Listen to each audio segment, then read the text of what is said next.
अच्छा सुन, एक बात बताओ, भूकंप क्या है? सर, भूकंप एक प्राकृतिक आपदा है सर। बहुत अच्छे, बहुत अच्छे। सोनू तुम बैठ जाओ। सोनिया बेटी तुम बताओ, भूकंप कब आता है?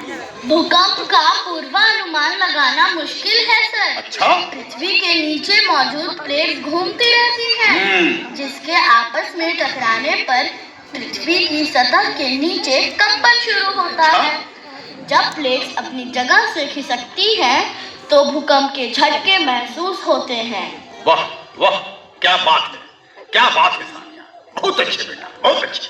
सानिया, अब तुम बताओ, बिहार के कौन कौन से जिला भूकंप के लिए अति संवेदनशील है? जी sir, updated design code BIS 2025 के तहत एक संशोधित भूकंपीय मानचित्र जारी किया गया है, जिसमें बिहार के निकटवर्ती क्षेत्रों सहित संपूर्ण हिमालय क्षेत्र को उच्चतम जोखिम वाला नया जोन 6 में शामिल किया गया है सर, जिसमें बिहार के 2 जिले दरभंगा और मधुबनी को रखा गया है सर। वाह वाह बच्चे वाह, तुम्हें तो सब कुछ याद है, तुम लोग कुछ नहीं भूले। सोनिया बैठ जाओ बेटा, तुम बैठ जाओ। सोनू, भूकंपीय क्षेत्र 3, 4, 5 का क्या अर्थ होता है बेटा, बताओ। जी सर, भूकंपीय क्षेत्र 3 का अर्थ है मध्यम क्षति जोखिम क्षेत्र। गुड, वेरी गुड, बहुत अच्छे सोनू।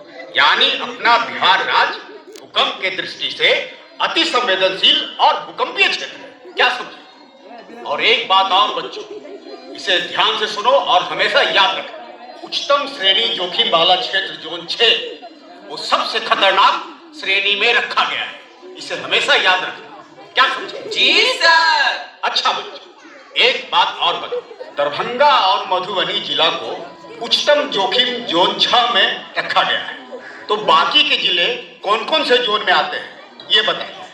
सानिया बेटी तुम बताओ। जी सर, भागलपुर, बांका, जमुई, मुंगेर सहित 12 जिला को उच्च जोखिम वाला जोन में शामिल किया गया है सर।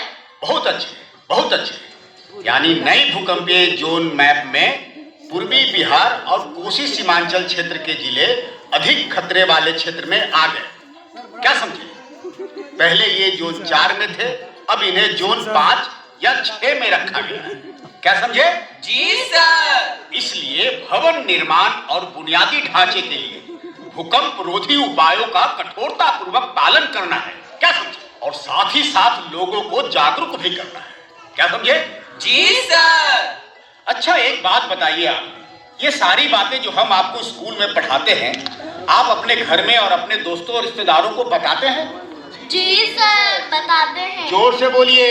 जी सर, बताते हैं। चलिए, बहुत अच्छी बात है। सर, मुझे ना आपसे एक बात पूछना है सर। हाँ हाँ पूछो सोनू, क्या पूछना चाहते हैं? सर, क्या हम भूकंप को रोक नहीं सकते हैं क्या? नहीं, भूकंप को रोक नहीं सकते। देखो सोनू, भूकंप को ना रोका जा सकता है और ना भूकंप की भविष्यवाणी की जा सकती है, लेकिन हाँ, भूकंप के कारण होने वाली जान माल की क्षति को हम कम कर सकते हैं। देखिए, भूकंप से किसी की मृत्यु नहीं होती है, लेकिन सर, कुछ वर्ष पहले नेपाल में जो भूकंप आया था, उसमें तो बहुत सारे लोग मर गए थे। हाँ हाँ, सही सही सही। बिल्कुल बिल्कुल सही बात है। मौत भूकंप से नहीं, भूकंप के कारण जो घर मकान पुल पुलिया ढह गए, गिर गए, उससे दबकर लोगों की मौत होती है। और हाँ, हम अगर अपना घर का निर्माण भूकंप रोधी तरीके से कराएं तो जान माल की क्षति को कम कर सकते हैं, क्या समझे? सर, वाला फॉर्मूला बनाना चाहिए। और क्या क्या करना चाहिए बच्चों? और हमें मकान के अंदर ही टेबल, कुर्सी, चौकी या पलंग के नीचे छुपकर उसे पकड़कर रहना चाहिए। बिल्कुल सही, बिल्कुल सही। झुको ठको पकड़ो वाला ही फॉर्मूला अपनाना चाहिए। बहुत अच्छा, बहुत अच्छा। बच्चों, अब छुट्टी का समय हो रहा है, आप लोग अपने अपने घर जाइए और जो बातें यहाँ आप सीखे हैं उन बातों को अपने माता पिता और आसपास के लोगों को बताइए, उनको जागरूक कीजिए कि भूकंप से कैसे बचा जा सकता है। जी सर। कम से कम क्षति। जी सर। ठीक, छुट्टी सर। हाँ छुट्टी।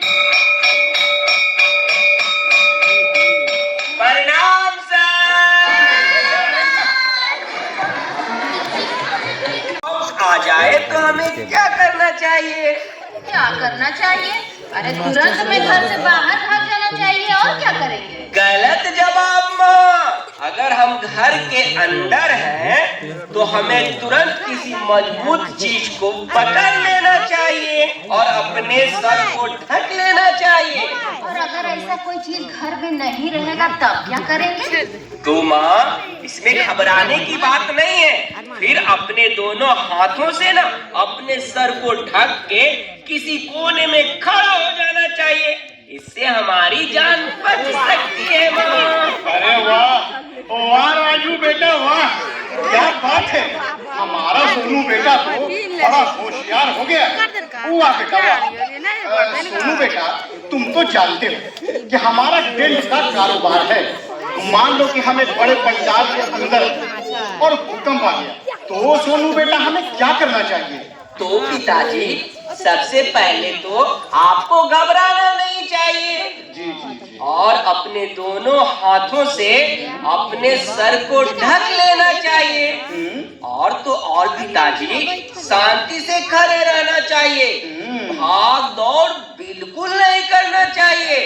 अगर पंडाल में कुर्सी टेबल है तो हमें उसके नीचे छुपकर मजबूती से पकड़ लेना चाहिए। अच्छा, और अगर हम घर के बाहर हैं और भूकंप आ जाए तो सोनू बेटा हमें क्या करना चाहिए? जी पिताजी, अगर हम घर से बाहर हैं और भूकंप आ जाए तो हमें पेड़ पौधे और बिजली के खंभों से दूर खुले मैदान की ओर जाना चाहिए। अरे सोनू बेटा, तुम्हें ये सारी बातें कैसे पता हुई बेटा? हाँ बेटा, इतना सब कुछ तुम कैसे जान गए?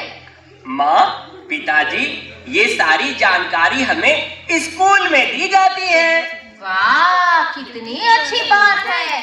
देखे ना, स्कूल जाने से क्या क्या फायदा होता है। सच सोनू की माँ बिल्कुल सही कहती हो।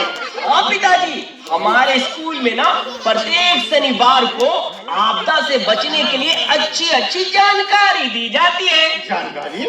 हाँ पिताजी, और हमारे मास्टर साहब ना हम सबको आपदा से बचने के लिए मॉक ड्रिल भी करवाते हैं। Mock drill?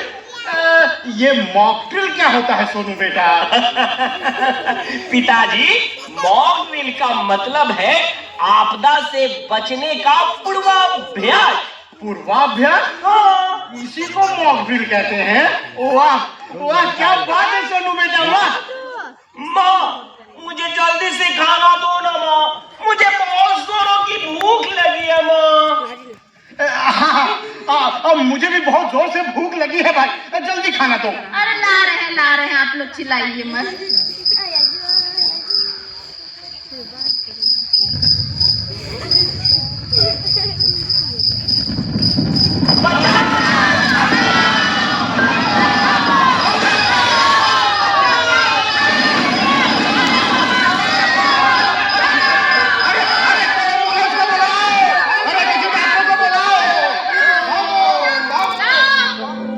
भूकंप से पूरा शहर तबाह हो गया। हे भगवान, ये कैसा कहर हमारे शहर पर टूट पड़ा है। देखते ही देखते पूरा का पूरा शहर भूकंप की चपेट में आकर तबाह हो गया है। लगता है बचाव और राहत वाले आ रहे हैं। अरे देखो देखो देखो, उधर से लगता है कोई आ रहा है। देखिए, हम लोग जरा सा सावधानी करके भूकंप में होने वाले क्षति को कम कर सकते हैं। वो कैसे? देखिए, गांव में जितनी भी जान माल की क्षति हुई है,